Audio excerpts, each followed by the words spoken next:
अस्सलाम वालेकुम स्टूडेंट, आप देख रहे हैं मेरे यूट्यूब चैनल तालीम और तरबियत की दुनिया। मैं हूं मोहम्मद यासिर इकबाल। स्टूडेंट, हमारे पास एक्सरसाइज 4 का क्लास 8 के मैथ की उसका क्वेश्चन नंबर 6 हम स्टार्ट करने लगे हैं। अब वो ये कह रहा है, उसने जो हमें दिया हुआ है वो ये दिया हुआ है, एक स्टेटमेंट आपकी बुक में लिखी हुई है। कह रहा है the number of goals scored per match by a team during SSL league season was recorded. कह रहा है कि एक मैच जो फुटबॉल की जो लीग है वो हुई है, उसमें जो नंबर ऑफ़ गोल्स पर मैच जो स्कोर हुए हैं, ये टेबल उसने दिया हुआ है। कह रहा है कि 0 1 2 3 4 5 6 इस तरह नंबर ऑफ़ गोल हुए हैं हर मैच के हिसाब से।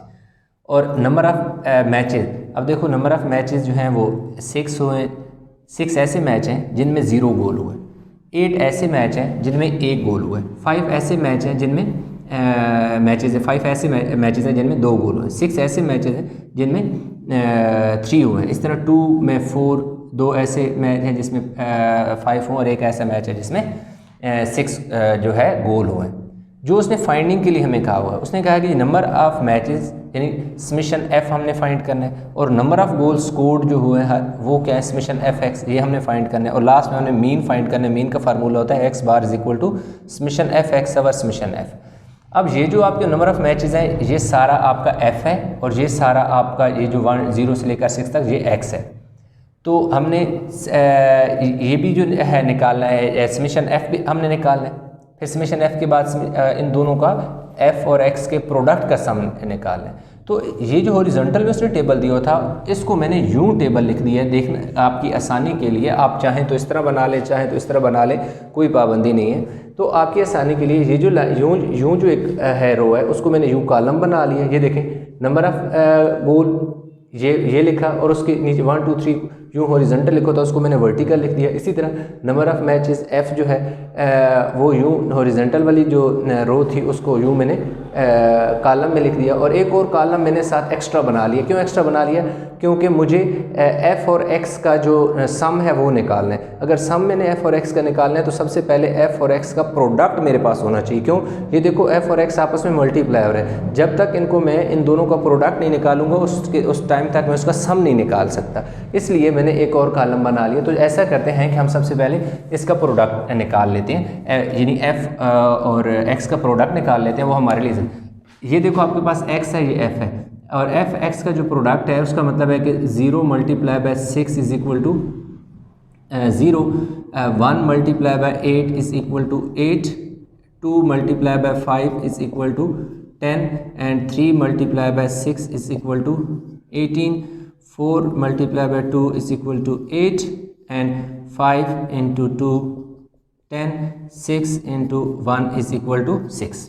तो ये जो मैंने f और x को आपस में मैंने मल्टीप्लाई किया, इसलिए मल्टीप्लाई किया ताकि ये f x का ये जो है ना 0 8 10 18 8 10 6 ये f और x है, यानी f और x का प्रोडक्ट आ गया, यानी इनको मल्टीप्लाई करने के बाद जो वैल्यू आती हैं वो आ गई हैं।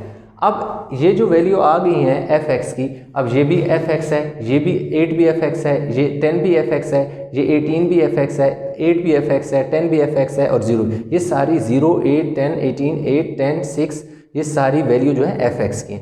अब समेशन एफ एक्स का मतलब है कि इन सारी वैल्यू को मैंने ऐड करना है। इसी तरह दूसरी मुझे ये चाहिए कि समेशन एफ़ चाहिए, तो समेशन एफ़ यानी ये सारी एफ़ की वैल्यू है, इन सारी एफ़ की वैल्यू को मैंने क्या कर लेना है, ऐड कर लेना है। तो जब मैं इनको ऐड करूँगा, देखता हूँ कि मेरे पास क्या होते हैं। आप चाहे अपना कैलकुलेटर ले लें और उस पे वैल्यू जो है आप ऐड कर लें। मैं यहाँ पे मेरे पास कैलकुलेटर है, इन सारी वैल्यू को मैं क्या कर लेता हूँ, ऐड कर लेता हूँ। ये मेरे पास क्या आता है, 30 आ गया, और ये दूसरे वाले को भी मैं ऐड कर लेता हूँ।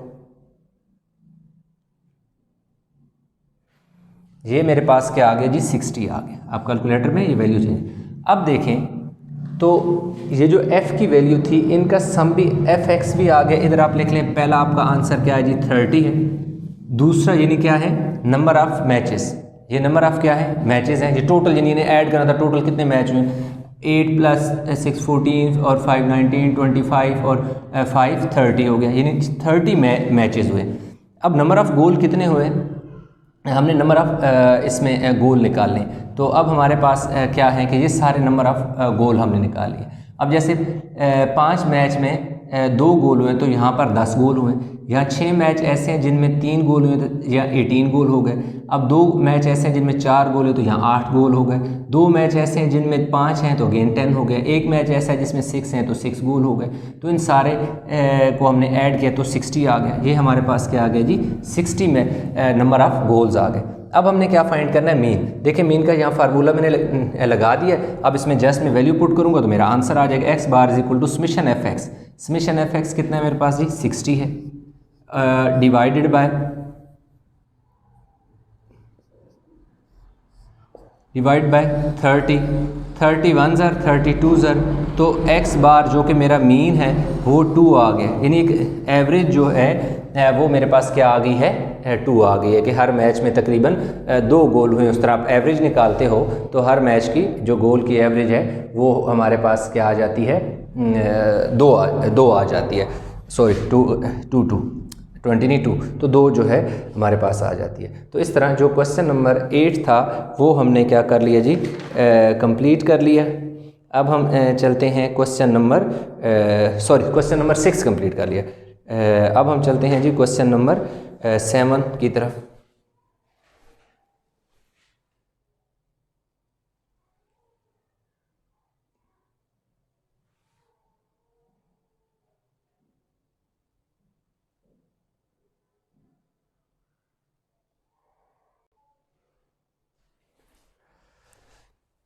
स्टूडेंट हमारे पास अभी क्वेश्चन नंबर जो 7 है, क्वेश्चन नंबर 7 में जो बात कर रहा है, कह रहे जी the number of days the students in a class were absent from school in the term was recorded. अब वो कह रहा है कि स्कूल में कुछ स्टूडेंट हैं जो एब्सेंट हैं, वो क्या हैं कि नंबर ऑफ डेज एब्सेंट, यानी कि क्या है जी, नंबर ऑफ स्टूडेंट।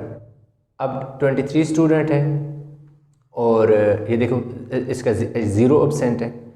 अब जो नंबर ऑफ़ स्टूडेंट है ये देखो जी 4 स्टूडेंट हैं जो एक दिन, यानी 23 स्टूडेंट ऐसे हैं जो एब्सेंट बिल्कुल भी नहीं है, यानी कभी भी एब्सेंट नहीं हुए, वो 0 एब्सेंट ही हैं उनकी। अब 4 ऐसे स्टूडेंट हैं जो एक दिन उनकी एब्सेंट ही है। 5 ऐसे स्टूडेंट हैं जो 2 दिन एब्सेंट रहे। इस तरह 2 स्टूडेंट ऐसे हैं जो 3 दिन एब्सेंट रहे हैं। 2 और ऐसे स्टूडेंट हैं जो 4 दिन एब्सेंट रहे हैं। एक ऐसा स्टूडेंट है जो 5 दिन एब्सेंट रहा है। 2 ऐसे स्टूडेंट हैं जो 6 दिन एब्सेंट हैं और एक माशाल्लाह ऐसा स्टूडेंट है जो 9 दिन एब्सेंट है। तो इस तरह उसने हमें नंबर ऑफ़ डेज़ यानी जो एब्सेंट हैं वो हैं ये, और ये नंबर ऑफ़ स्टूडेंट है, ये नीचे नंबर ऑफ़ स्टूडेंट है और ये जितने वो एब्सेंट है वो रहे। तो अगेन ये जो पिछले क्वेश्चन की तरह हमने इस हॉरिजॉन्टल टेबल को वर्टिकल टेबल में चेंज कर दिया। अब इसमें उसने हमसे पूछा क्या है कि मीन फाइंड करें, कि इन सब का जो मीन है वो हमने फाइंड करें। तो मीन का जो फार्मूला है summation f x over summation F होता है, ये हमारे पास फार्मूला होता है। तो समेशन एफ जो है वो हमारे लिए आसान होता है फाइंड करना, क्योंकि ये जो नंबर ऑफ़ स्टूडेंट है ये सारे क्या है, एफ़ है, ये सारी वैल्यू एफ़ की, इन सबको हम ऐड करेंगे तो हमारे पास समेशन एफ़ आ जाएगा। अब एफ़ और समेशन एफ एक्स का ये मतलब है कि सबसे पहले हमें एफ़ और एक्स का प्रोडक्ट चाहिए, यानी एफ़ और एक्स को इन सारी वैल्यू को मल्टीप्लाई करेंगे तब जाकर हमारे पास ये जितनी भी वैल्यू आएंगी हम उनको ऐड करेंगे। तो सबसे पहले हम क्या करते हैं, इनको एफ़ एक्स को फाइंड कर लेते हैं, यानी 0 इंटू 23, 0 को 23 से मल्टीप्लाई करेंगे 0 आ जाएगा। 1 को 4 से मल्टीप्लाई करेंगे हमारे पास 4 आ जाएगा। 2 को 5 से मल्टीप्लाई करेंगे हमारे पास 10 आ जाएगा। इसी तरह 3 को 2 से मल्टीप्लाई करेंगे हमारे पास 6 आ जाएगा। और 4 को 2 से मल्टीप्लाई करेंगे तो हमारे पास 8 आ जाएगा। 5 को 1 से मल्टीप्लाई करेंगे तो हमारे पास 5 आ जाएगा। 6 को 2 से मल्टीप्लाई करेंगे तो 12 आ जाएगा। और 9 को 1 से मल्टीप्लाई करेंगे तो हमारे पास 9 आ जाएगा। अब ये सारी जो वैल्यू हमारे पास आ रही है 0, 4, 10, 6, 8, 5, 12, 9, ये सारी एफ एक्स की वैल्यू है, यानी ये जो 0 है ये एफ एक्स का प्रोडक्ट है। इस तरह 4 जो है ये भी एफ और एक्स का प्रोडक्ट है। 10 है वो भी एफ और एक्स का प्रोडक्ट है। ये सारा एफ एक्स का प्रोडक्ट आ गया। अब इस सारे प्रोडक्ट का हमने सम भी निकालना है, यानी इन सारी वैल्यू को भी ऐड करना है और इन सारी वैल्यू को भी हमने ऐड करना है। तो हम कैलकुलेटर पे जो है इन सारी वैल्यू को हम ऐड करके चेक कर लेते हैं कि हमारे पास इनकी क्या वैल्यू आती है।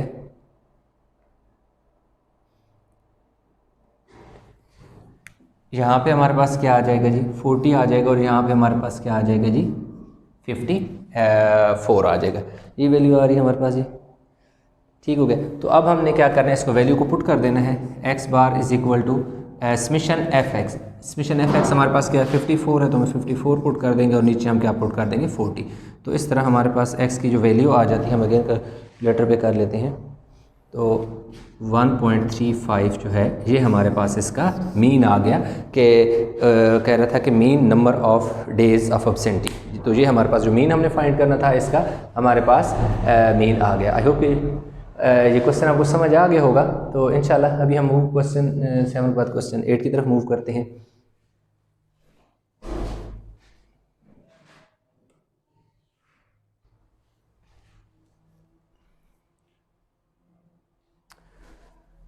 स्टूडेंट हमारे पास अभी ये क्वेश्चन नंबर 8 है। ये उसने एक फिगर जो है आपकी बुक में दी हुई है, ये वाला टेबल मैंने आपके बनाया है। इसी के डेटा को मद्देनज़र रखते हुए ये टेबल मैंने बनाया, ये टेबल आपकी बुक में नहीं दिया हुआ, ये टेबल आपको मैं एक्सप्लेन करता हूँ, तो इंशाल्लाह आपको ये क्वेश्चन बहुत आसानी से समझ आ जाएगा। अब वो क्वेश्चन 8 में कह रहे हैं for each of the following find the mean of the distribution, कि मीन ऑफ जो है इस डिस्ट्रीब्यूशन का हमने फाइंड करना है। ठीक है, तो हमारे पास जो मीन है उसका जो फार्मूला है मैं यहाँ पर लिख देता हूँ, mean is equal to x bar is equal to summation f x over summation f, यानी ये हमने फार्मूला लगाना है। तो एक तो हमें एफ़ का भी सम चाहिए और एफ एक्स का भी चाहिए, बिल्कुल जिस तरह पहले दो क्वेश्चन हम कर चुके हैं इसमें 6 और 7। तो अभी हमारे पास ये आ गया जी क्वेश्चन नंबर जो है ये 8 है। ठीक है, क्वेश्चन नंबर 8 है। अब इसमें देखें ये वाली इसने फिगर दी हुई है 6 1 7 2 8 1 9 1 2 3 4 10 1 2 3 9 जो 11 है 1 है 12 जो है वो क्या है 1 है। ठीक है, तो ये उसने हमें क्या किया हुआ है दे दी है। ये देखें ये सारी क्या है इसकी फ्रीक्वेंसी है, एफ है, एफ की वैल्यू है। यानी यहाँ पर ये देखो ये एक डार्क यूँ उसने ना बुक में डार्क किए हुए हैं, आप चाहो तो यूँ ऐसे ना डार्क कर लो, ये ज़ीरो नहीं है, ये डार्क से हैं। तो ये सारे ना उसमें बुक में उसने डार्क बनाए हुए हैं। तो अब हमारे पास क्या है, यहाँ देखें ये एक डॉट सा है, इस यहाँ यानी इसकी फ्रीक्वेंसी 1 है, यहाँ 2 है, ये देखो 2 1 है 1 1 2 3 देखो 4 है 1 2 3 है 1 है और 1 है।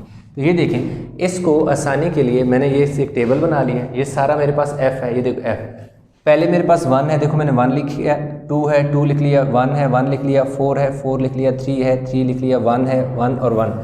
अब देखें 1 जो है वो 6 टाइम है, ये देखो नीचे 6 7 8 9 10, ये जो डिस्ट्रीब्यूशन है ना, ये जो नीचे ये हमारे पास क्या है x की वैल्यू है, ये 6 7 8 9 10 11 12, ये देखो 6 7 8 9 11 12 जो है ये यहाँ पर मैंने लिख दिया।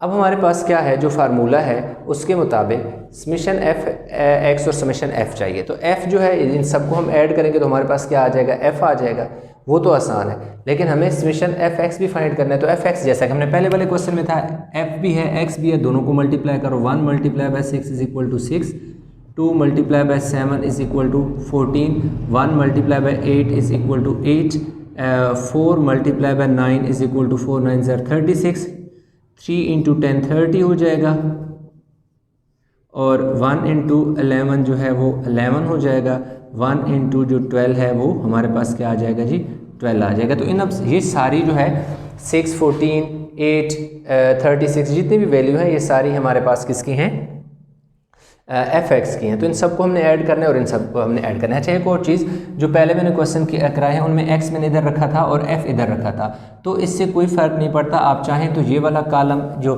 एक्स वाला ये पहले बना लें और एफ वाला बाद में बना लें, एक्स को पहले लिखें बाद में लिखें, एक ही बात है। यानी कि 1 मल्टीप्लाई बाय 6 ही होता है और 6 मल्टीप्लाई बाय 1 6 ही होता है। तो इससे कोई फ़र्क नहीं पड़ता कि कौन सा नंबर आप पहले रख रहे हैं, आप रख सकते हैं। ठीक हो गया जी, ये चीज़ तो आई होप कि समझ आ गई होगी। यानी 6 1 टाइम है, 7 क्या है 2 टाइम है। इसको मज़ीद अगर मैं इस तरह लिखूँ तो उसने कुछ फ्रीक्वेंसी इस तरह दी है, यानी 6 लिखा है, आगे 7 देखो 2 दफ़ा 7 आएगा, 8 एक दफ़ा आएगा, 9 है ना 1 2 3 4 यूँ, फिर देखो 10 3 बार 1 2 3, और 11 एक दफ़ा और 12 एक दफ़ा। तो यूँ यानी उसने नंबर दिए हुए, बजाय उसने यूँ एक सीरीज़ नंबर की देने की, उसने यूँ 6 के ऊपर एक डॉट डाला कि इसका मतलब है कि 6 1 टाइम है। 7 के ऊपर देखो 2 डॉट्स हैं, उसका मतलब है कि 7 2 टाइम है। 8 के ऊपर एक 8 का मतलब के ऊपर देखो ना एक डॉट है, इसका मतलब है कि 8 1 टाइम है। 9 के ऊपर 4 डॉट्स हैं तो इसका मतलब है 9 हमारे पास 4 टाइम है।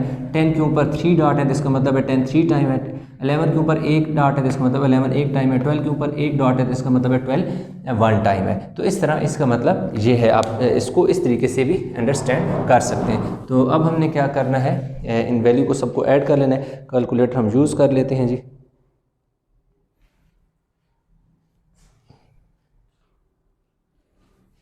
ये हमारे पास आ गया जी 13 आ गया। समीशन एफ हमारे पास 13 आ गया। दूसरी भी हम ऐड कर लेते हैं। ये हमारे पास आ गया जी 117। तो अब हम इसकी वैल्यू पुट कर लेते हैं। Mean x bar is equal to summation f x over summation f x bar is equal to summation f x की वैल्यू 117 है। देखिए जी 117 पुट कर दी, और इसकी वैल्यू क्या है 13 है तो 13 पुट कर दी। तो एक्स बार 13 का टेबल 9 टाइम जो है वो 117 होता है। तो इस तरह हमारे पास जो मीन आ गया, क्वेश्चन नंबर 8 का पार्ट ए जो है वो हमने कर लिया, वो 9 आ गया। आई होप कि ये क्वेश्चन समझ आ गया होगा। तो अभी जो है इंशाल्लाह चलते हैं हम इसके पार्ट बी और पार्ट सी की तरफ। स्टूडेंट अभी हमारे पास आ गया है जी क्वेश्चन नंबर 8 का पार्ट बी है। 8 का पार्ट बी जो है उसने इस तरह की एक फिगर दी हुई है आपकी बुक में, जिसमें स्टेम के नीचे 7 8 9 10 वैल्यू दी है। लीफ आगे ये जो पॉइंट है 2 3 5 5 ये सारी जो वैल्यू है इस तरह उसने हमें दे दी है।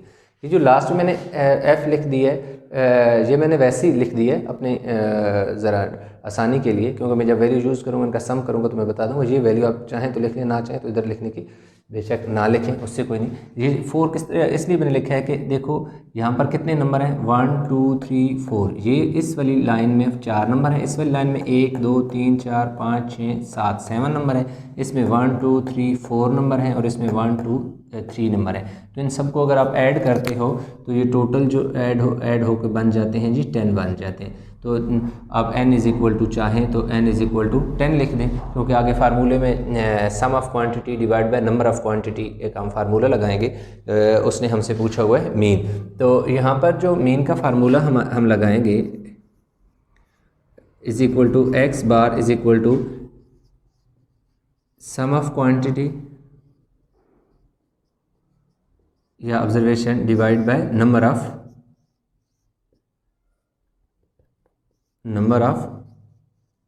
Quantity number of quantity. अब देखो सम ऑफ क्वांटिटी का मतलब है कि इन सब नंबर को ऐड करना है। अब इसका ये जो लिखा हुआ है ना यूज टाइम 7 और रिलीफ, इसका मतलब ये है कि ये जो वैल्यू है 7.2 7.3 7.5 7.5 ये इस तरह नंबर है। तो इस सारी वैल्यू को हम ऐसा करते हैं कि यूँ आपने क्या करना है, एक लाइन लगा लेनी है और उसके ऊपर ये सारी वैल्यू लिखनी है। कैसे 7.2 प्लस 7.3 प्लस 7.5 प्लस 7.5, ये जो 4 1 2 3 4 ये जो 4 वैल्यू है इस तरह लिखेगी। यानी 7 इस लाइन का मतलब है यानी 7 के बाद की जो जितनी भी वैल्यू है ये सारी पॉइंट में आएगी। यानी स्टेम के साथ जो लीफ है उसकी जो रेशियो है 7 के बाद 7.2 7.3 7.5 7.5। अब इसकी बारी 8 की। अब देखो 8 जब 2 के साथ मिलेगा तो 8.2 हो जाएगा। 8 जब 7 के साथ मिलेगा तो 8.7 हो जाएगा। 8 जब 8 के साथ मिलेगा तो 8.8 हो जाएगा। अगेन 8.8 हो जाएगा, दो दफ़ा 8। देखो 8 जब इन 3 9 के साथ मिलेगा तो 3 टाइम 8.9 8.9 8.9 3 दफ़ा आ गया। अब हमारे पास कौन सी वैल्यू ये वाली होगी। अब 9.1 जब 9 1 के साथ मिलेगा तो 9.1। इसी तरह 9.3 9.7 9.7 ये देखें हमने वैल्यू 9.1 9.3 9.7 है। अब ये देखें 10.2 10.8 एंड 10.7 और 10.8। तो ये तीन वैल्यू हैं 10.2 प्लस 10.7 प्लस 10.8।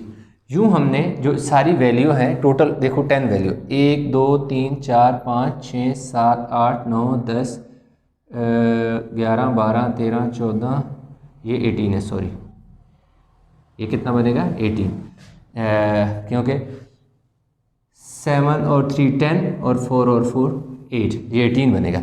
1 2 3 4 5 6 7 8 9 10 11 12 13 14 15 16 17 और 18, ये 18 वैल्यू आ जाएगी। तो ये n इज़ इक्वल टू 18, तो यहाँ इसके नीचे हमने नंबर ऑफ 18 लिख देंगे। अब हम ऐसा करते हैं कि कैलकुलेटर पे इन सारी वैल्यू को ऐड कर लेते हैं। ये इन सबको वैल्यू को ऐड किया तो जी 160.5 डिवाइड बाय 18 आ गया। अब इसी वैल्यू को हम क्या करते हैं जी, डिवाइड करते हैं तो ये हमारे पास आ जाएगा जी 8.90 यानी 8.90 इसका हमारे पास क्या आ गया जी, आंसर आ गया 8.90। तो इस तरह हमारे पास इसका जो आंसर है वो हमारे पास आ गया जी मीन 8.90। तो इस तरह जो क्वेश्चन नंबर 8B था उसके का हमने मीन क्या कर लिया, निकाल लिया। तो स्टार्ट में मैंने n इज इक्वल टू 10 गलती से लिख दिया था, इन सब को जो है 18 बनता है। ठीक है जी, तो आई होप ये क्वेश्चन समझ आ गया होगा। वीडियो को बेशक पास करके उतार लें क्योंकि हम आगे चलते हैं, नेक्स्ट जो क्वेश्चन है उसकी तरफ चलते हैं।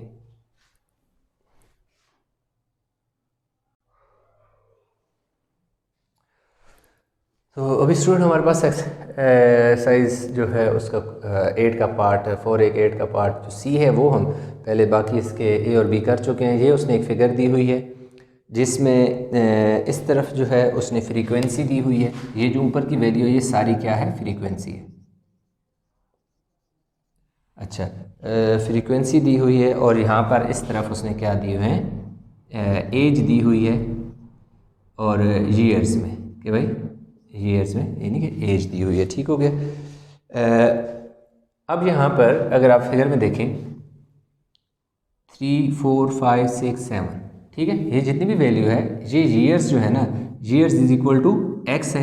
यानी आप बेशक इस साइड पे यूँ लिख लें, ईयर्स इक्वल टू आपके पास क्या है, एक्स इज इक्वल टू आपके पास है जी 3 4 5 6 7 है, यानी कि ये ईयर्स हैं, that is equal to x. तो इसलिए दूसरी जो फ्रीक्वेंसी है हमारे पास, ये सारी जो है वैल्यू ये हमारे पास क्या है, फ्रीक्वेंसी, यानी जो एफ़ की वैल्यू है, एफ़ इज़ इक्वल टू हमारे पास क्या है जी 3 है 5 है 6 है 4 है और 2 है। किस तरह, अब ये देखें, अब ये जो 3 ईयर्स है इसकी फ्रीक्वेंसी कितनी है, 3 है।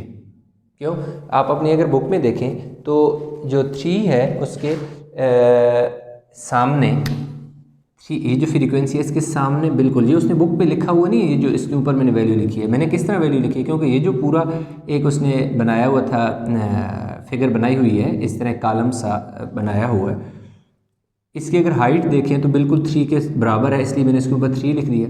ये जो 4 ईयर्स वाले हैं ये कितने हैं, 5 हैं। 5 वाले कितने हैं जी, 6 हैं। 6 वाले कितने हैं जी, 4 हैं। 7 वाले कितने हैं, 2। यानी आप इसको इस तरह समझ लो कि भाई कोई बॉयज़ हैं, यानी कोई स्टूडेंट हैं, कोई 3 स्टूडेंट ऐसे हैं जिनकी 3 साल उम्रें हैं। अब देखो 5 स्टूडेंट ऐसे हैं जिनकी एज जो है 4 ईयर्स है। इस तरह 6 स्टूडेंट ऐसे हैं जिनकी एज जो है 5 ईयर्स है। इसी तरह 4 स्टूडेंट यानी बिल्कुल 4 स्टूडेंट ऐसे हैं जिनकी 6 ईयर्स एज है और 2 स्टूडेंट ऐसे हैं जिनकी 7 ईयर्स एज है। तो इस तरह ये जो ऊपर मैंने वैल्यू लिखी, ये इसकी फ्रीक्वेंसी लिखी। कैसे लिखी, बिल्कुल ये जो चीज़ है जितनी इसकी हाइट थी उसके बिल्कुल बराबर में जो वैल्यू थी वो जो है इसके ऊपर मैंने लिख दी। इसी तरह ये जो आप मेरे पास एक कॉलम था, इसकी जो है हाइट कितनी थी, 5 थी, इसके ऊपर मैंने 5 लिख लिया। इसकी हाइट 6 थी, इसके ऊपर 6 लिख दिया। इसकी हाइट बिल्कुल 4 के बराबर थी, ऊपर 4 लिख दिया, और इसकी 2 थी तो उसके बराबर मैंने क्या लिख दिया, 2 लिख दिया। अब हमने इसका क्या करना है, मीन फाइंड करना था। तो देखो मीन का जो फार्मूला है वो हम यहाँ पर लिखते हैं, mean is equal to x bar is equal to summation f x over summation f, summation है, समेशन ये जो साइन होता है समेशन सम को ज़ाहिर करते हैं।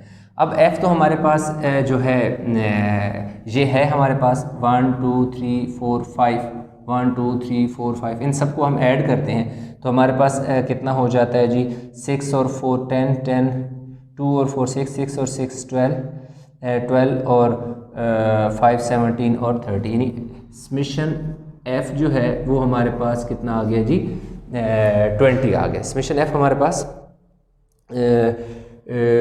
20 बनता है, नहीं सॉरी कितना जी 2 और 6, 6 और 6 कितने हो गए जी 12 हो गए, और 12 और 5 हमारे पास कितने हो गए जी 17 और 3 20, कितनी वैल्यू हमारे पास जी 1 2 3 4 5, 1 2 3 4 5 होगी।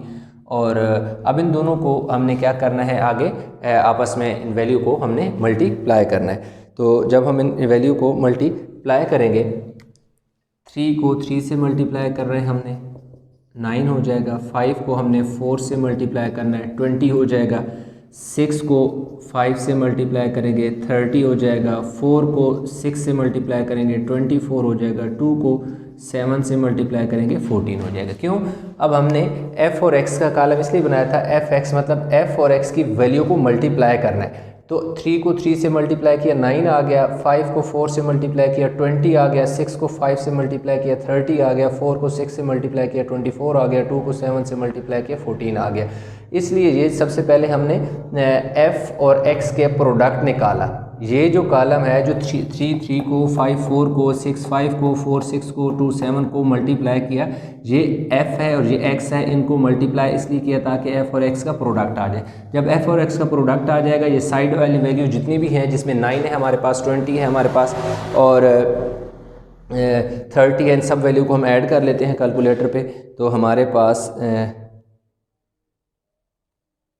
97 आ जाएगा जी। हमारे पास वैल्यू आ गई जी summation f x is equal to 90, कितनी है जी 97 आ गई भैया 97, सॉरी इधर लिखना था 97 आ गए समेशन। अब हम वैल्यू क्या करते हैं जी इसमें पुट कर देते हैं, x bar is equal to summation f x कितना है जी हमारे पास 97 है, और समेशन एफ जो हमारे पास ये नीचे समेशन एफ की वैल्यू हमारे पास कितनी आ गई है जी 20 है। आप चाहें तो एक स्टेप और बेशक अपनी आसानी के लिए कर लें, मैं यहाँ दोबारा लिख लेता हूँ। समेशन एफ एक्स जो मैंने फाइंड किया वो मेरे पास 97 आया, और समेशन एफ जो है वो मेरे पास कितना आया जी 20 आया। तो एक्स बार के फार्मूले में समेशन एफ की जगह मैं क्या पुट करूँगा 97 पुट करूँगा, नीचे में क्या पुट करूँगा 20, तो एक्स बार जो है वो मेरे पास कितना आ जाएगा जी 4.85 जो है मेरे पास इसकी वैल्यू आ जाए, इसका मीन आ गया। तो इस तरह हमारे पास जो क्वेश्चन 8 है उसका पार्ट ए बी और सी हो गया, बस इतने ही पार्ट थे इसके, ए बी सी तीनों पार्ट हमने इसके कर लिए हैं। तो अभी हम चलते हैं जी क्वेश्चन नंबर 9 की तरफ।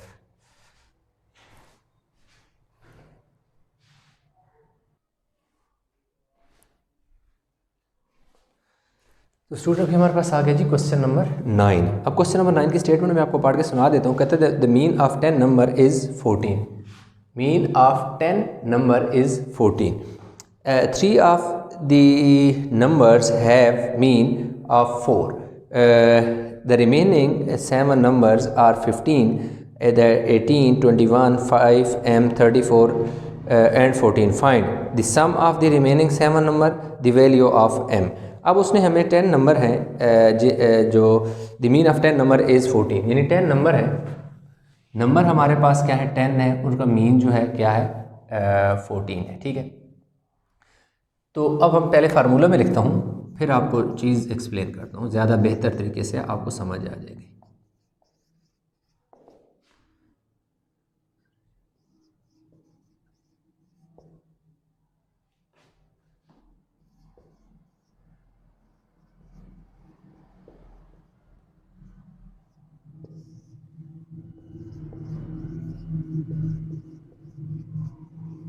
अब ये हमारे पास फार्मूला होता है मीन का। सम ऑफ क्वांटिटीज़ भी आप लिख सकते हैं, सम ऑफ ऑब्जर्वेशन भी कह सकते हैं, नंबर ऑफ ऑब्जर्वेशन या नंबर ऑफ क्वांटिटी, ये हमारे पास मीन का फार्मूला होता है। ठीक है, मीन इज इक्वल टू, आप चाहें तो x bar is equal to लिख सकते हैं। अब अगर आप देखें तो मीन उसने हमें दिया हुआ है, mean of 10 number mean they दिया। मीन की जगह देखो, इस मीन की जगह मैंने लिख दिया जी 14 is equal to sum of observation उसने नहीं दिया जी, हमने फाइंड करना है। सम ऑफ ऑब्जर्वेशन जो है वो हमने फाइंड करना है। सम ऑफ ऑब्जर्वेशन हमने फाइंड करना, नंबर ऑफ ऑब्जर्वेशन उसने हमें यहाँ 10 दे दिया। ठीक हो गई। अब ये जो 10 है इधर आके मल्टीप्लाई हो जाएगा, 10 multiply by 14 is equal to sum of observation. अब मैं सम ऑफ ऑब्जर्वेशन को इस तरफ से यानी सीक्वेंस से लिख देता हूँ ज़रा proper. Sum of observation is equal to 140। Sum of observation किसकी? Sum of observation of 10 number. आप चाहें तो sum of observation of 10 number is equal to, मैं इस तरह लिख दूँ सम ऑफ, ताकि बाद में sum of observation of 10 number is equal to 140। I hope कि यहाँ तक चीज़ आपको समझ आ गई है। अब हम आगे जो हमारे पास क्वेश्चन है वो कह रहा है कि G mean of 3 number is 4। अब देखो, अब हम लिखेंगे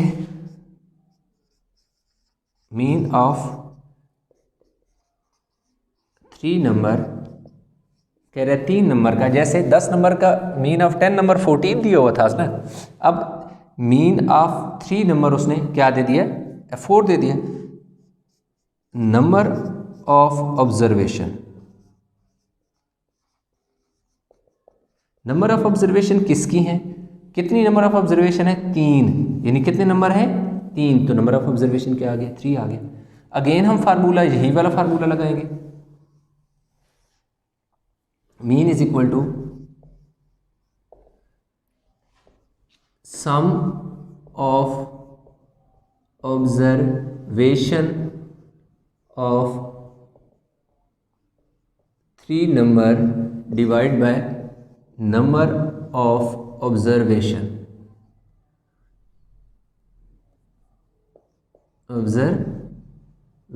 ठीक हो गया जी।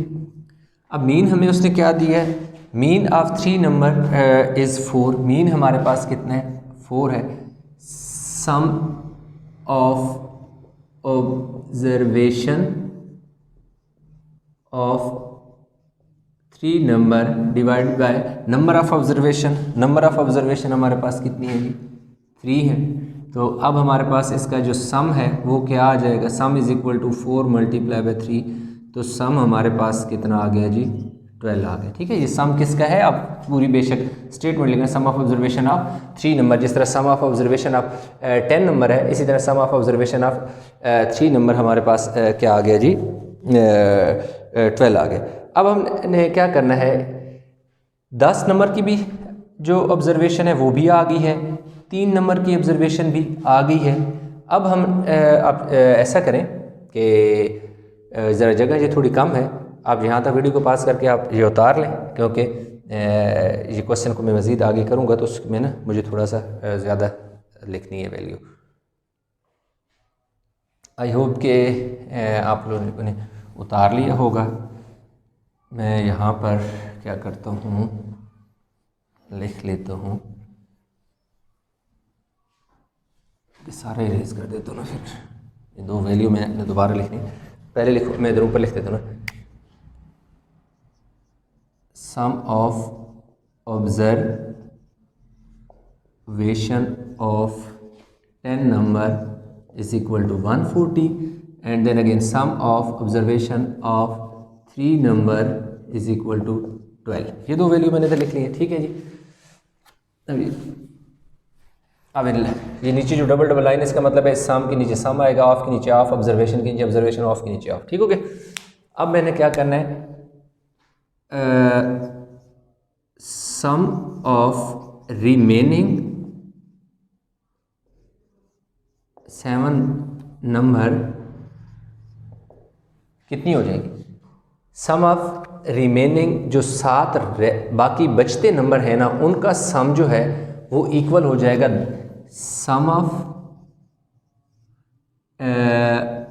ऑब्जर्वेशन ऑफ 10 नंबर, मैंने ऑब्जर्वेशन को भी ऐसे लिख दिया शॉर्ट फॉर्म में, minus sum of observation of 3 number. ठीक है, कि जो 10 नंबर का सम है वो 140 है, 140 है, 3 का सम 12 है। तो 10 में से जो 10 नंबर का सम है उसमें से 3 नंबर का सम निकाल देंगे तो पीछे 10 में से 3 गए तो पीछे यानी टोटल जो थे नंबर सम 10 का 140 है, जिसमें से 3 नंबर का ऑब्जर्वेशन में निकाल दूंगा तो पीछे मेरे पास कितने नंबर का ऑब्जर्वेशन बचेगा, 7 नंबर का ऑब्जर्वेशन बचेगा। इसलिए मैंने क्या रखा, सम ऑफ ऑब्जर्वेशन ऑफ 7 नंबर। अब वो 7 नंबर जो है वो भी उसने हमें दे दिए, अब वो दे दिए, हम वो लिख लेते हैं। वो उसने हमें दे दिए 15 प्लस 18 प्लस 21, 5 प्लस m, 34 और 14, 34 और 14 इज इक्वल टू, एक दफ़ा ये चेक कर लेते हैं, 15 हो गया जी, ठीक है। फिर 18 21 है, 18 और 21 भी हो गया। 21 के बाद 5 और m है वो भी लिख लिया, 5 और m भी लिख लिया, 34 भी लिख लिया एंड देन 14 भी लिख लिया। अब देखो ये सम ऑफ रिमेनिंग 7 नंबर, तो ये रिमेनिंग 7 नंबर तो उसने हमें दे दिए थे, ये देखो हमने लिख लिया। इसके साथ हमारे पास sum of 10 number, sum of 10 number हमारे पास कितना है 140 है, minus sum of 3 number, sum of 3 number ये देखो हमने निकाला हुआ है 12 है। अब हमने क्या करना है, m, ये जो m है ना, ये वाला m, ये m हमने फाइंड करना है, इसलिए इस m को तो मैं लिख देता हूँ यहाँ। अब मैं क्या करूँगा, 15 प्लस 18 प्लस 21 प्लस 5 प्लस 34 और 14 को मैं कैलकुलेटर में ऐड कर लेता हूँ। जब आ जाएगा जी 107, यानी 15 में 18 ऐड किया, 18 में 21, 5 इन सब और 34 और 14 को ऐड किया तो ये है मेरे पास 108 आ गया, 7 आ गया। 140 में से 12 निकाले तो मेरे पास 128 आ गया। अब m मुझे चाहिए, इसलिए ये जो 107 है प्लस हो रहा था उधर जाके क्या हो जाएगा 128 में से 107 में माइनस कर लूँगा। तो जब मैं 128 में से 107 माइनस कर लूँगा तो मेरे पास पीछे कितना बच जाएगा जी 28। तो इस तरह मेरे पास m की वैल्यू जो है वो 28 आ गई है, जो कि उसने कहा था find the value the sum of remaining 7 number, और सम ऑफ रिमेनिंग 7 नंबर जो है वो 128 है, और m की वैल्यू कितनी है हमारे पास, कितनी आ गई है जी 21। तो इस तरह हमारे पास क्या आ गया, ये जो सम ऑफ रिमेनिंग 20 नंबर है ना वो हमारे पास कितना है 128 है, और m की वैल्यू हमारे पास क्या है 21 है। तो इस तरह हमारे पास, आप चाहें तो इस तरह sum of remaining 7 number is equal to ये वाली वैल्यू लिखिए, इसके आगे बेशक आप लिख दें 128, जो उसने पहली लिखी हुई है ना, पार्ट 1 का आंसर है, और ये हमारे पास पार्ट 2 का। तो सम ऑफ रिमेनिंग नंबर इसी तरह लिखोगे, इसके आगे क्या लिख दोगे 128 जो आपका आंसर है। तो इस तरह हमारे पास जो क्वेश्चन नंबर 9 है वो कंप्लीट हो गया। आई होप कि क्वेश्चन आपको समझ आया होगा। तो इंशाल्लाह अभी हम चलते हैं जी नेक्स्ट क्वेश्चन की तरफ, जो कि हमारे पास क्वेश्चन नंबर 10 है। और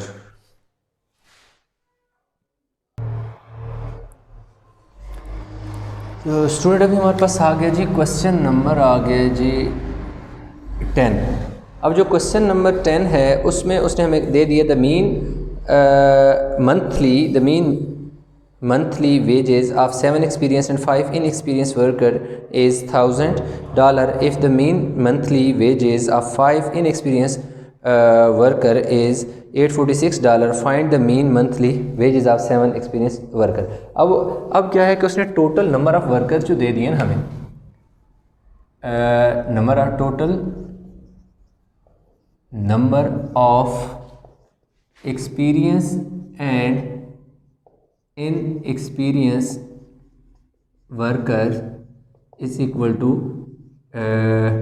12, यानी 12 कितने हो गए, हाँ 12 वर्कर उसने दे दी, यानी ई एक्सपी मतलब एक्सपीरियंस और INEXP शॉर्ट फॉर्म में लिखा है इनएक्सपीरियंस। टोटल वर्कर उसने हमें कितने दे दिए 12 दे दिए।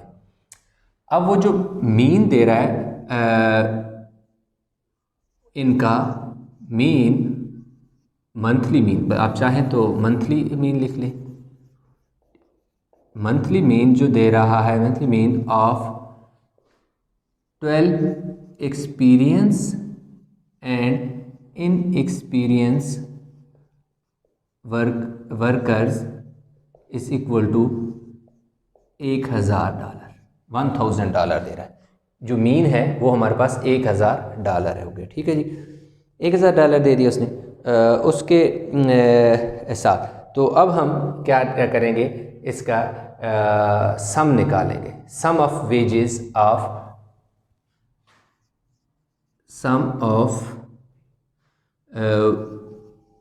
wages of experience and 12 experience and inexperience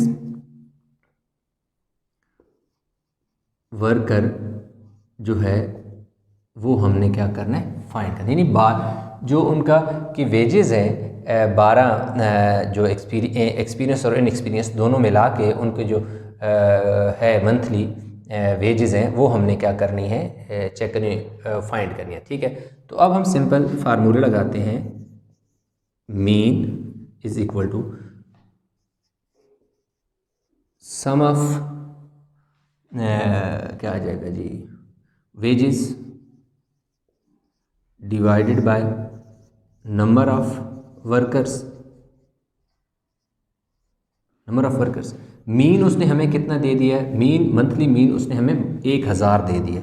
तो एक उसकी जगह हमने मीन की जगह 1,000 दे दिया। सम ऑफ जो wages of 12 experience and inexperience worker है ना, वो हमने क्या करना है, फाइंड करना है। इसको देखो, सम ऑफ वेजेस मैंने पूरा लिख दिया क्योंकि ताकि पता है, क्योंकि उसको बाद में मैंने सब्ट्रैक्शन में करके इसकी वैल्यू निकालनी है, इसलिए मैंने ये पूरा लिख दिया। नंबर ऑफ वर्कर्स कितने हैं जी, 12 हैं। अब ये जो 12 इस तरफ डिवाइड हो रहा है, इधर आके मल्टीप्लाई हो जाएगा, तो ये हो जाएगा हाँ 12 multiply by 1000 is equal to sum of wages of 12 experience and inexperience workers. अब इस वाली लाइन को मैं पहले लिखने लगूँ, sum of wages of 12 experience and inexperience, दोनों को मिलाकर एक्सपीरियंस जो वर्कर हैं, वर्कर्स, वो कितना आ गया जी, $12,000 आ गया। ये डॉलर का निशान डाला और आगे 12,000। कैसे, 12,000 को 12 को 1000 से मल्टीप्लाई किया तो 12,000 आ गया। तो इस तरह हमारे पास जो sum wages of 12 experience and inexperience worker हैं वो हमने निकाल लिया, जो कि हमारे पास कितना आ गया जी, 12,000 आ गया। अब हम उसने हमें दे दिया है जो 5 इनएक्सपीरियंस है ना, इस 12 में से टोटल जिन 12 वर्कर हैं, 12 में से एक्सपीरियंस जो हैं वो 7 हैं, इनएक्सपीरियंस क्या हैं, 5। ठीक है, अब हमने टोटल 12 का निकाल लिया है। इसमें से उसने जो हमें वैल्यू दी हुई है ना, इन एक्सपीरियंस इन 5 की दी हुई है। जब इन 5 का भी हम सम निकाल देंगे तो इस 7 की वो कह रहा है बताएं कितनी है।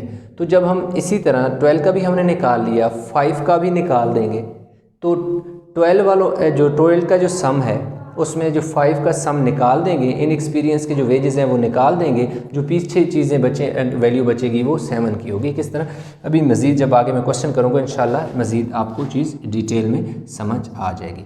वीडियो को पास करके इसका स्क्रीनशॉट ले लें, क्योंकि इसको मैं अभी इरेज करूँगा, मज़ीद आगे क्वेश्चन को लेके मैं चलूँगा। आई होप के आपने ये कर लिया होगी वैल्यू। अभी मैं ऐसा करता हूँ कि जो इसी के अंदर थोड़ी बहुत ही चेंजेस करके मैं लिख लेता हूँ। ठीक है जी, monthly mean of 5 inexperience worker is equal to कितनी दे दी है जी, 846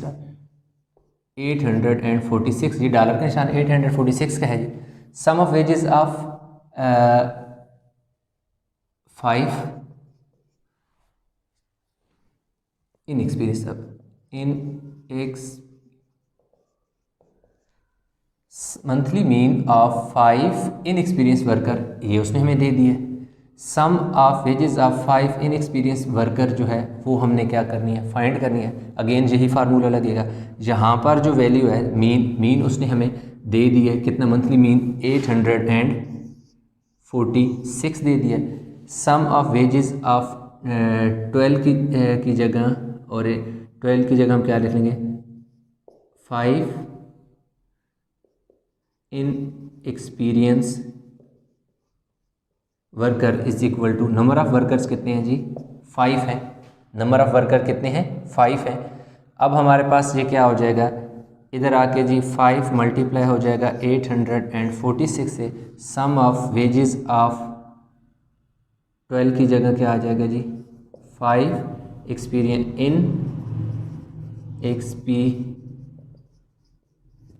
experience workers is equal to, अब इन दोनों को हम क्या कर लेते हैं, मल्टीप्लाई कर लेते हैं। ये वैल्यू भी हम रेज कर देते हैं ना, मल्टीप्लाई करके।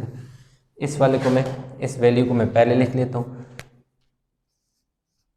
सम of wages of 5 inexperience workers is equal to 846 multiply by 5, 4230 आ जाएगा। मेरे पास कितना आ जाएगा जी, 4230 डॉलर आ जाएंगे। ठीक हो गया जी, ये डॉलर के निशान मैंने डाला।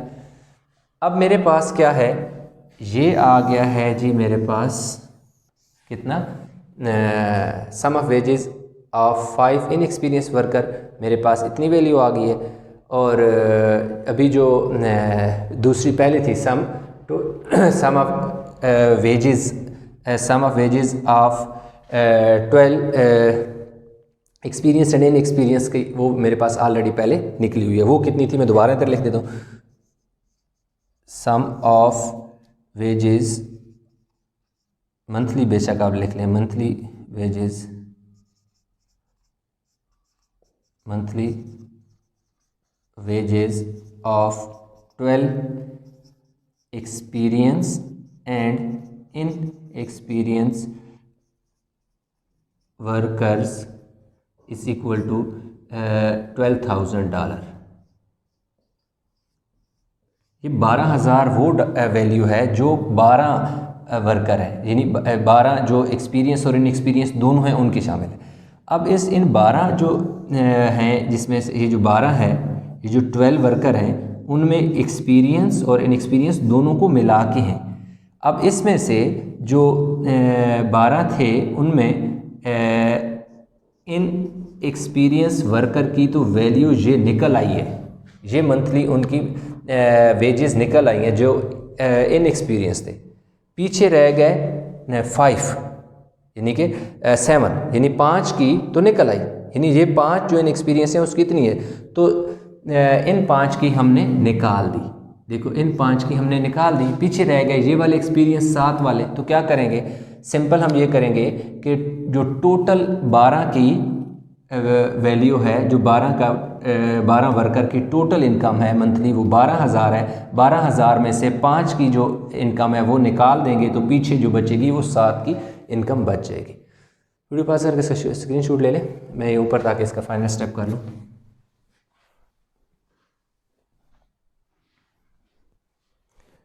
अच्छा जी, क्या कह रहा है जी, monthly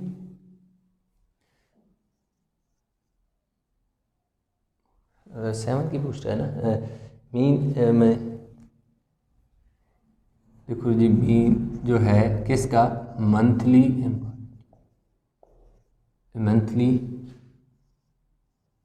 wages of 7 experience workers is equal to, देखो क्या करेंगे, मंथली जो वेजेस है सम है उसका मीन जो उसका है वो कितना है 12,000।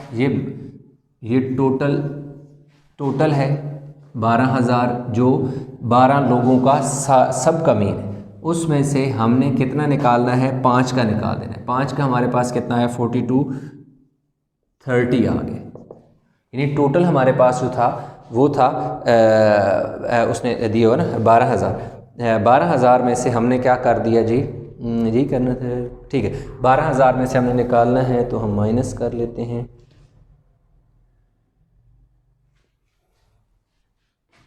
777 ये आ गए जी, डॉलर आ गए जी। मंथली वेजेस, ये monthly wages of experience worker जो है वो 12,000 है। अब हमने ये निकाल दिया। इसके बाद हमने क्या करना है, मीन निकालना है, मीन निकालना है। अब इसका sum of monthly wages, sum of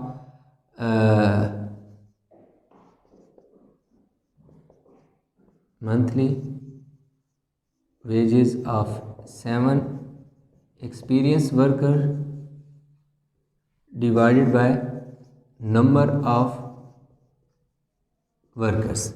अब इन मंथली उनका जो आया है सम, वो 770 divided by number of worker हमारे पास कितने हैं, 7 हैं, यानी 7 बंदे हैं ना, 7 बंदों का तो 7, तो ये हमारे पास जो टोटल इसका आ जाएगा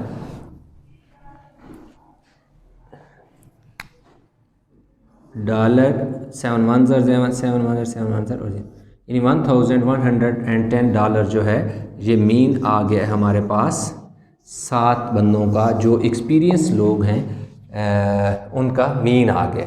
जैसे यानी सम उनका टोटल जो सम था वो 7,770 था जो 7 लोगों का, लेकिन मीन जो उनका आ गया है मंथली वेजेस का वो कितना है जी, $1,110 जो है वो उन 7 बंदों को का मीन आएगा। स्टूडेंट आई होप कि आपको जो क्वेश्चन हैं इस लेक्चर में हमने जितने भी क्वेश्चन किए हैं आपको समझ आ गए होंगे। इन क्वेश्चन में कहीं भी कन्फ्यूजन है तो नीचे कमेंट में ज़रूर आप मेरे साथ अपना प्रॉब्लम शेयर कर सकते हैं, अपनी जो भी कन्फ्यूजन है वो शेयर कर सकते हैं। इंशाल्लाह आपको उसका आंसर ज़रूर दूँगा। वीडियो अच्छी लगी तो लाइक करें, शेयर करें, और चैनल को सब्सक्राइब नहीं किया तो चैनल को ज़रूर सब्सक्राइब करें। तो इंशाल्लाह मिलते हैं एक नए लेक्चर के साथ, तब तक अपना बहुत सारा ख्याल रखिएगा। अल्लाह हाफ़िज़।